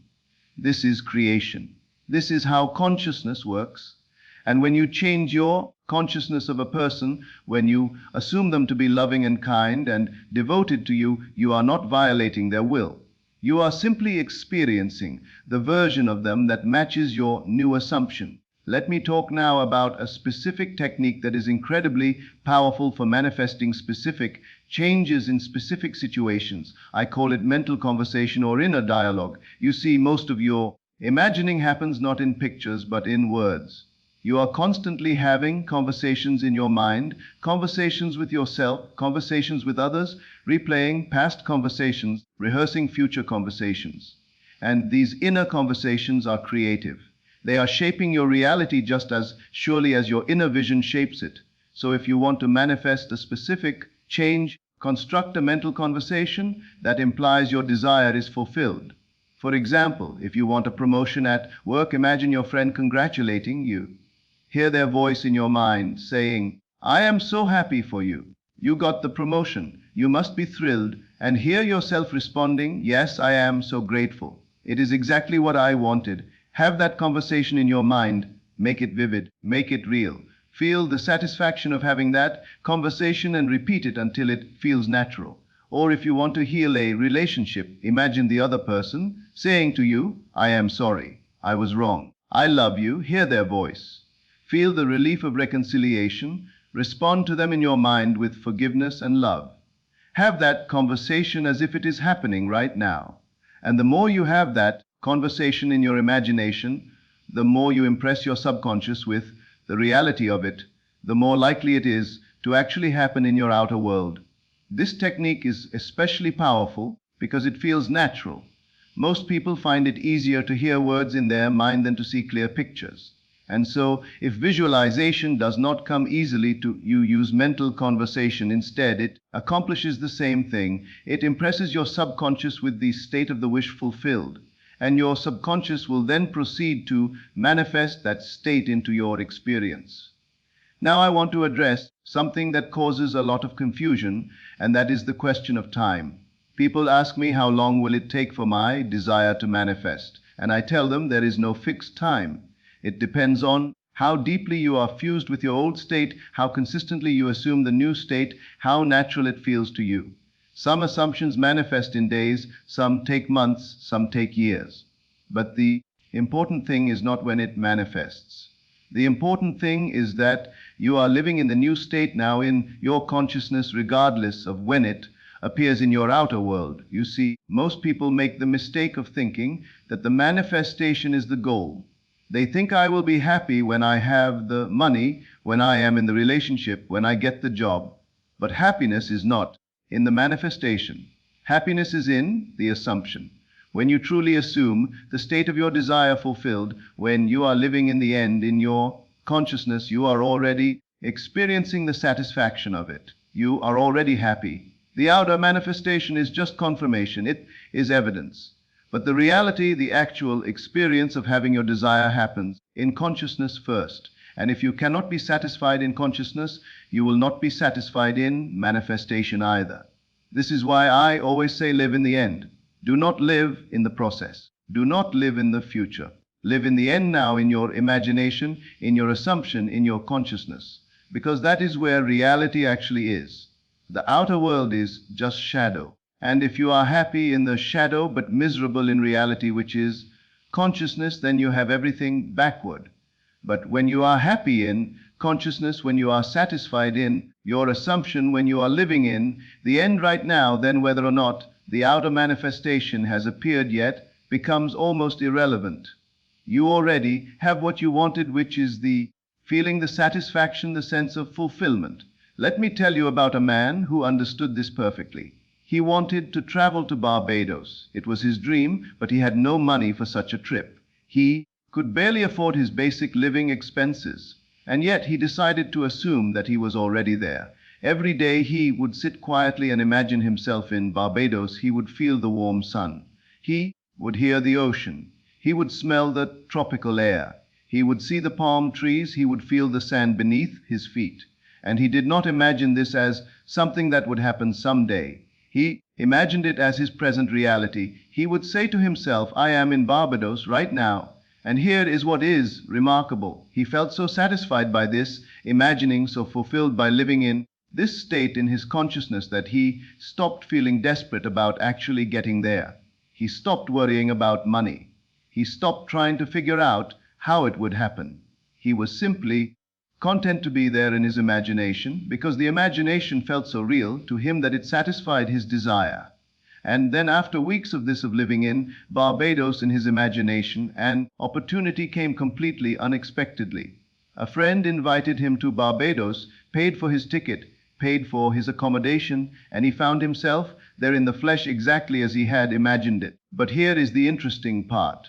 When he arrived in Barbados, physically he felt no more satisfied than he had felt in his imagination, because the satisfaction was not in the physical location. It was in the consciousness of being there. He had already experienced Barbados fully in his imagination. The physical experience was just a confirmation of what he had already lived in consciousness. This is what I mean when I say live in the end. The end is not the physical manifestation. The end is the consciousness, the state, the feeling of having it. Now let me teach you about something that will help you overcome doubt. And that is the concept of signs following, not signs preceding. Most people want to see the sign first before they will believe. They want evidence before they will assume. They want the manifestation to appear before they will accept it as real. But this is backward. This is trying to make effect cause. Signs follow your assumption. They do not precede it. You assume first, and then the signs appear as confirmation. You believe first, and then you see, not the other way around. This is what Christ meant when he said, blessed are those who have not seen and yet have believed. He was not asking you to believe in him as a person. He was asking you to believe in the law, to believe in your own imaginative power, to assume your desire is fulfilled before you see any evidence of it. Because once you assume it, once you believe it in consciousness, the evidence must follow. The signs must appear. The circumstances must rearrange themselves to match your assumption. But if you wait for the signs before you believe, you will wait forever, because you are not giving the universe anything to work with. You are not assuming anything. You are simply remaining in your old state, waiting for something outside yourself to change so that you can then change your consciousness. But it does not work that way. Consciousness is cause. The outer world is effect. You must change your consciousness first, and then the outer world will change. Let me tell you about a very powerful practice that will help you develop this faith, this ability to believe before you see. It is called the thank you technique. At the end of each day, before you go to sleep, simply say thank you. Thank you, as if your desire has already been fulfilled. Thank you as if the thing you want has already come to pass. Do not thank some God outside yourself. Thank your own I am. Thank your own consciousness for having already given you what you desire. Feel the gratitude, feel the relief, feel the joy of having received what you asked for. And do this even though you have not yet seen it in your outer world. Do this even though your circumstances have not yet changed. Do this as an act of faith, as a declaration that you are living in the end, that you have already received, that it is already done. And I promise you, this simple practice done consistently with feeling will shift your consciousness powerfully. It will move you out of the state of wanting and into the state of having. It will train your subconscious to accept your desire as already fulfilled. And as your subconscious accepts it, it will begin to manifest it. Now I want to tell you about something that many people experience on this journey, and that is what appears to be a test. You will assume your desire fulfilled. You will feel confident. You will know that it is done. And then something will happen that seems to directly contradict your assumption. A circumstance will arise that appears to prove you wrong. A person will say something that seems to deny your desire. You will be faced with evidence that looks like failure. This is not the universe punishing you. This is not God testing your faith. This is simply your old state making its last stand. When you change your consciousness, when you assume a new state, the old state does not give up easily. It has momentum, it has habit, and so for a while you will see the fruit of the old state even as you are planting the seeds of the new state. This is natural. This is expected. And this is where most people fail, because they see this apparent test and they interpret it as proof that the law does not work, that their assumption was wrong, that they should give up. But I'm telling you, this is exactly the moment when you must persist. This is exactly the moment when you must double down on your assumption, when you must refuse to be moved by what you see, when you must say to yourself, this is the old made visible, but I have already died to the old. I have already assumed the new, and I will not go back. This is the crucifixion. This is the moment of testing. And if you pass through it, if you remain faithful to your assumption, the resurrection is inevitable. The new state must manifest. The test must give way to the triumph. Let me tell you about a woman who went through exactly this. She wanted to conceive a child. She and her husband had been trying for years with no success. Doctors had told her it was unlikely she would ever conceive naturally. But she decided to apply the law. She began to imagine herself pregnant. She would feel her belly. She would imagine the baby growing inside her. She would imagine telling her family the good news. She assumed the state of motherhood. She lived in the end of already being pregnant. And then after several weeks of this, she got her period. To most women, this would have been devastating. It would have been proof that the law did not work, that her imagining had failed. But this woman understood what was happening. She understood that this was simply her old state manifesting the result of her past assumptions, and she refused to accept it as her reality. She continued to imagine, she continued to assume, she continued to feel herself pregnant. She would even say to herself, this is just the old made visible, but in consciousness, I am already pregnant, and consciousness is the only reality. And she persisted. Month after month, her period would come, and month after month, she would refuse to let it move her from her assumption. She would grieve briefly, and then she would return to her imagined state. She would return to the feeling of being pregnant. She would return to living in the end. And then after 9 months of this persistence, after 9 months of remaining loyal to her assumption in the face of repeated contradictions, she conceived. Her assumption finally hardened into fact. The old state finally gave way to the new state, and she had her child. This is what I mean by persistence. This is what I mean by faith. It is not blind belief. It is not ignoring reality. It is understanding that consciousness is the only reality, and that what you see in the outer world is simply old consciousness made visible. And so you persist in your new consciousness.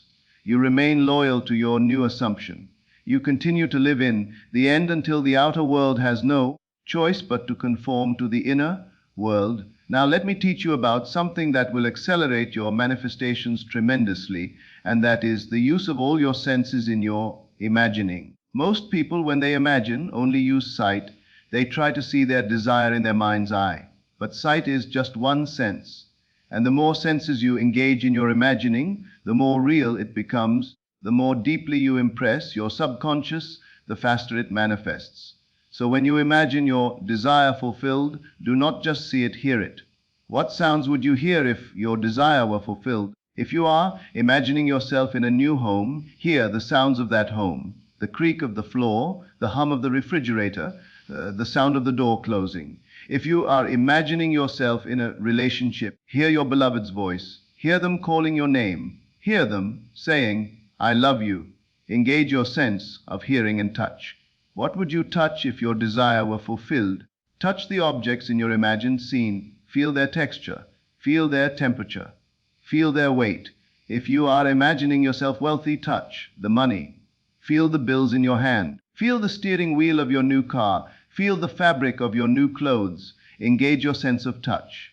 Make it physical, make it real, and smell. What would you smell if your desire were fulfilled? Smell the ocean if you are imagining a beach vacation. Smell your beloved's perfume or cologne if you are imagining a relationship. Smell the new car smell if you are imagining a vehicle. Engage your sense of smell. Let it trigger memories and emotions. Let it make the scene more vivid, more present, more real. And taste. If there is taste involved in your scene, engage it. Taste the champagne you would drink to celebrate. Taste the kiss of your beloved. Taste the food at the restaurant you are imagining yourself in. Use all 5 senses. Make your imagining a complete sensory experience, because the more senses you engage, the more your subconscious believes it is real.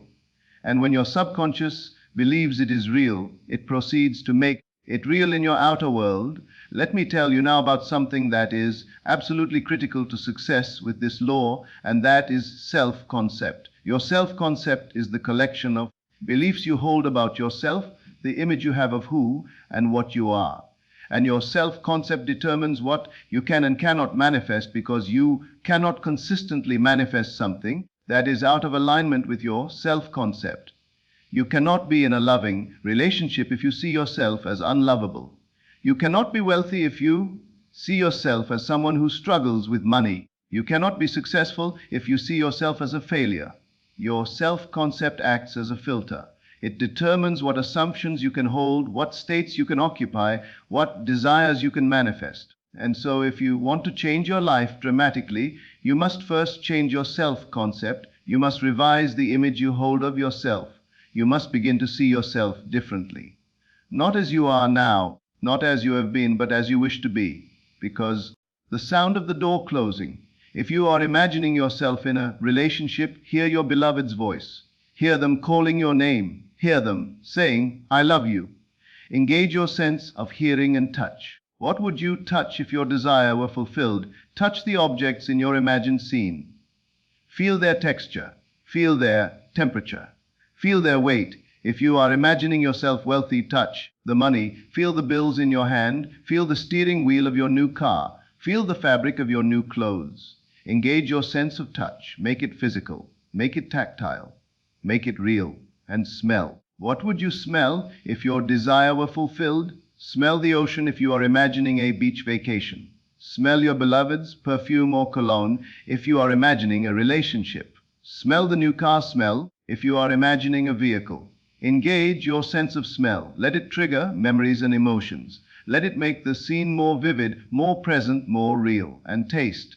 If there is taste involved in your scene, engage it. Taste the champagne you would drink to celebrate. Taste the kiss of your beloved. Taste the food at the restaurant you are imagining yourself in. Use all 5 senses. Make your imagining a complete sensory experience. Because the more senses you engage, the more your subconscious believes it is real. And when your subconscious believes it is real, it proceeds to make it real in your outer world. Let me tell you now about something that is absolutely critical to success with this law, and that is self-concept. Your self-concept is the collection of beliefs you hold about yourself, the image you have of who and what you are. And your self-concept determines what you can and cannot manifest, because you cannot consistently manifest something that is out of alignment with your self-concept. You cannot be in a loving relationship if you see yourself as unlovable. You cannot be wealthy if you see yourself as someone who struggles with money. You cannot be successful if you see yourself as a failure. Your self-concept acts as a filter. It determines what assumptions you can hold, what states you can occupy, what desires you can manifest. And so if you want to change your life dramatically, you must first change your self-concept. You must revise the image you hold of yourself. You must begin to see yourself differently. Not as you are now, not as you have been, but as you wish to be. Because when you change your self-concept, when you truly see yourself as a different kind of person, everything else in your life will change to match that new image. How do you change your self-concept? The same way you change anything. Through assumption, through imagination, through persistent occupation of the state you wish to be. If you want to see yourself as confident, imagine yourself being confident. Imagine yourself walking into a room and everyone responding to your confidence. Imagine yourself speaking with authority. Imagine yourself making decisions easily. Do this until it feels natural. Do this until you can say, I am confident, and it feels true. If you want to see yourself as wealthy, imagine yourself being wealthy. Imagine yourself spending freely. Imagine yourself making financial decisions from abundance instead of scarcity. Imagine yourself living in the way a wealthy person lives. Do this until it becomes your normal way of seeing yourself. Do this until I am wealthy becomes your automatic assumption. And as your self-concept changes, as you begin to truly see yourself as this new person, your circumstances will change to match. Your opportunities will change. Your relationships will change. Your entire life will reorganize itself around your new self-concept. Let me tell you about a man who transformed his entire life by changing his self-concept. He saw himself as a failure. He had failed in business, failed in relationships, failed in health. And every time he tried to imagine something better, his self-concept would reject it. He would think, who am I kidding? I am not that kind of person. Good things do not happen to me. His self-concept was so negative that he could not hold any positive assumption for more than a few minutes before his sense of I am a failure would reassert itself. But then he learned about self-concept, and he realized that before he could manifest any specific desire, he had to change his fundamental image of himself. So he stopped trying to manifest money or relationships or health. Instead, he focused on changing his self-concept. Every night before sleep, he would imagine people treating him with respect. He would imagine himself succeeding at small tasks. He would imagine himself feeling confident and capable. He did not aim for the big manifestation. He aimed for the fundamental shift in how he saw himself. And gradually, over weeks and months, his self-concept began to shift. He began to see himself differently. He began to feel differently about himself. And as his self-concept changed, everything else began to change. Opportunities that he would have missed before suddenly became visible to him. Actions that he would have been too afraid to take before suddenly felt natural. And within a year, his entire life had transformed. He had a successful business. He had a loving relationship. His health had improved not because he manifested those things directly, but because he changed his self-concept, and a new self-concept naturally produces a new life. So I want you to spend time on your self-concept. Ask yourself, how do I see myself? What do I believe about who I am? And if those beliefs are limiting, if they are negative, if they are keeping you small, begin to revise them. Begin to imagine yourself differently. Begin to assume a new identity.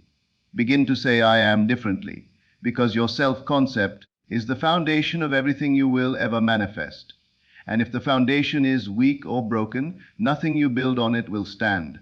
But if you build a strong, positive, powerful self-concept, you can build any life you desire on top of it. Now, as we move toward the end of this teaching, I want to talk about something that transcends manifestation. Something that is more important than any desire you could have. I want to talk about awakening. Because ultimately this law I have been teaching you is not just about getting things or changing circumstances. It is about remembering who you are. It is about awakening to the truth that you are God in human form, that you are the creative power of the universe, that you are the consciousness from which all things come. There are two journeys happening simultaneously in your life. One is the journey of manifestation, of using the law to create the life you desire, to experience abundance and love and health and success. This is the law, and it is important. It is what gives you the evidence you need to know that consciousness truly does create reality.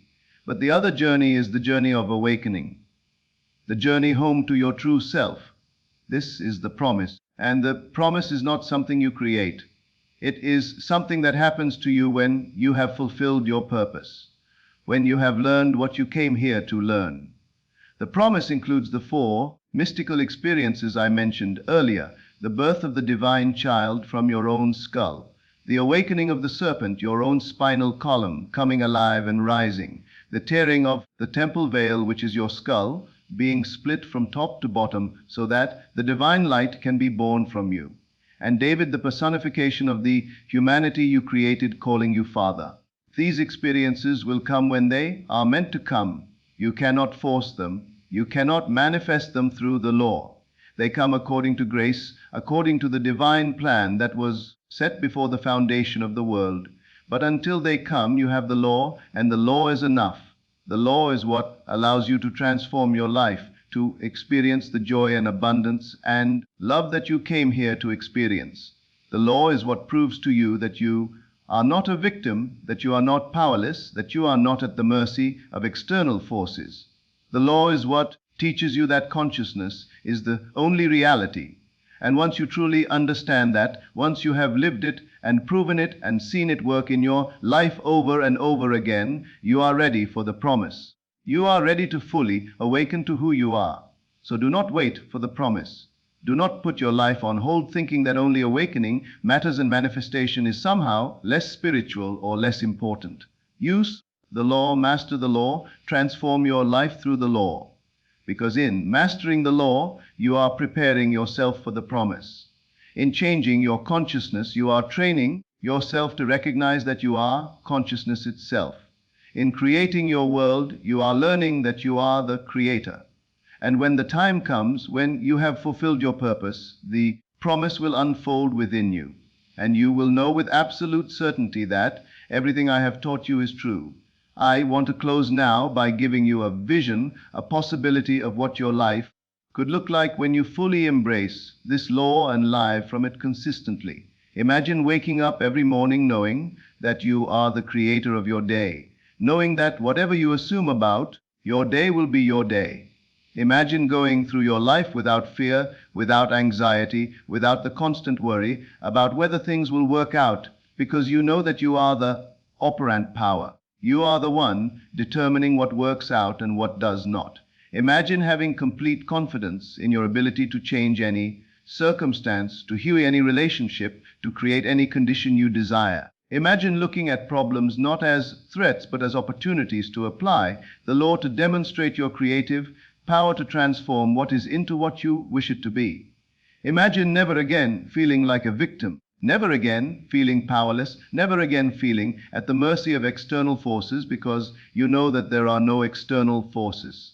There is only your consciousness. Imagine experiencing a desire and instead of thinking, I hope this happens, or I will try to make this happen, simply assuming it is already done.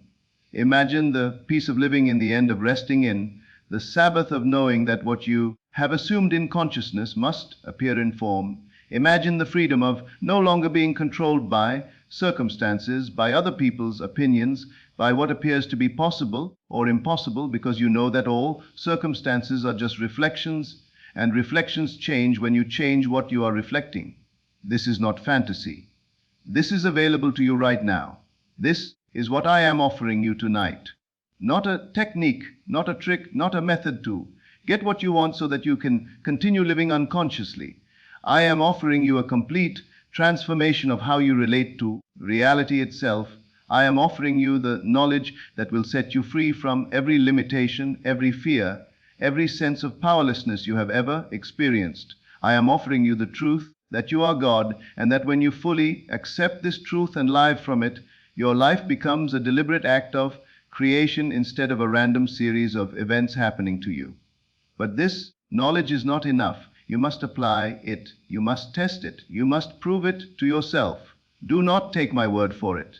Do not believe me just because I say these things with confidence and conviction. Believe the law because you have tested it and found it true in your own experience.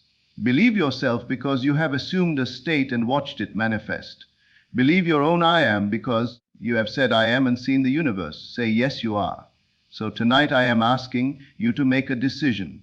Are you going to continue living as a victim, as someone who is at the mercy of circumstances, as someone who hopes and wishes and tries and struggles? Or are you going to step into your power, claim your inheritance, accept your divinity, and begin creating your life deliberately, consciously as the God you truly are? If you choose the latter, if you choose to wake up and remember who you are, then tonight, before you sleep, do what I have taught you. Construct your scene. Enter into it. Feel it, live it, fall asleep in the assumption of the wish fulfilled. And tomorrow watch for the signs. Watch for the synchronicities. Watch for the shifts. Not because you need them to believe, but because you are learning to recognize the tracks of your own imagination in the world around you. And do it again tomorrow night and the next night and the next. Make it your practice. Make it your discipline. Make it your religion. Because this is the only religion that matters. Not the worship of a God outside yourself, but the recognition of the God within yourself. Not prayer as begging, but prayer as assumption. Not faith as hope, but faith as knowing. This is the ancient path. This is the secret that mystics have guarded for millennia.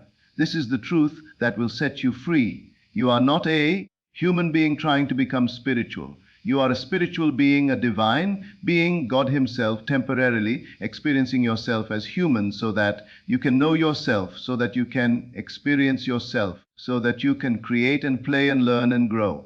And now it is time to remember. Now it is time to wake up. Now it is time to claim your power and use it consciously, deliberately in alignment with your deepest desires and your highest good. This is what I am offering you tonight. This is why you are here. Not by accident, not by chance, but because your own I am called you here. Your own consciousness drew you to this teaching because you are ready to remember. You are ready to wake up. You are ready to stop being the victim and become the creator. You are ready to stop living in the shadows and step into the light.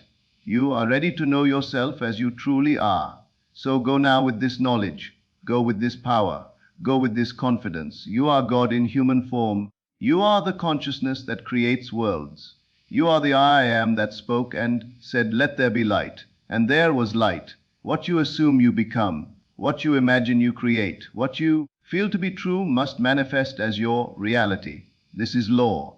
This is truth. This is your inheritance. And if this teaching has touched something deep within you, if it has awakened a memory of your own divinity, if it has reminded you of what you have always known but forgotten, then I invite you to share this teaching. Share it with others who are ready to remember. Like this video so that more people can find it. Leave a comment sharing what resonates with you, what you are committing to assume, what you are ready to create, and subscribe so that you can continue on this journey with me, so that you can dive deeper into these truths, so that you can be supported as you transform your life through the power of your own consciousness. The work is sacred. The path is ancient. The truth is eternal. You are God. You have always been God. You will always be God. And now it is time to stop pretending otherwise. Now it is time to claim your throne. Now it is time to rule your own consciousness, which means ruling your own world. Go now, sleep in the assumption of your desire fulfilled. Wake tomorrow as someone new.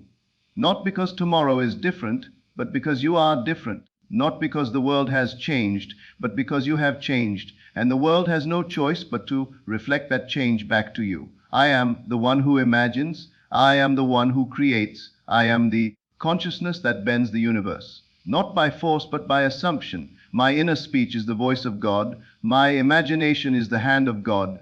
And what I assume to be true must become true, because I am. You are not broken. You are not limited. You are not powerless. You are God having a human experience. And the moment you accept this, everything changes. Everything transforms. Everything becomes possible. Because impossibility is just the name you give to states you have not yet assumed. But once you assume them, once you claim them, once you feel them to be true, they cease to be impossible and become inevitable. This is the secret. This is the law. This is the truth that will set you free. Go now and bend the universe in your favor. Not by fighting it, not by forcing it, but by assuming it already bent, by feeling it already done, by knowing it is already yours. Because in consciousness it is, and consciousness is the only reality. I am, you are I am, we are one. I am experiencing itself through infinite forms and infinite possibilities. And what this I am imagines, this I am creates. What this I am assumes, this I am becomes. What this I am declares, this I am manifests. So declare boldly, assume confidently, imagine without limit, and watch as the universe, which is nothing but your own consciousness, pushed out bows before your assumption and brings to pass everything you have claimed to be true. This is your power. This is your inheritance. This is who you are. I am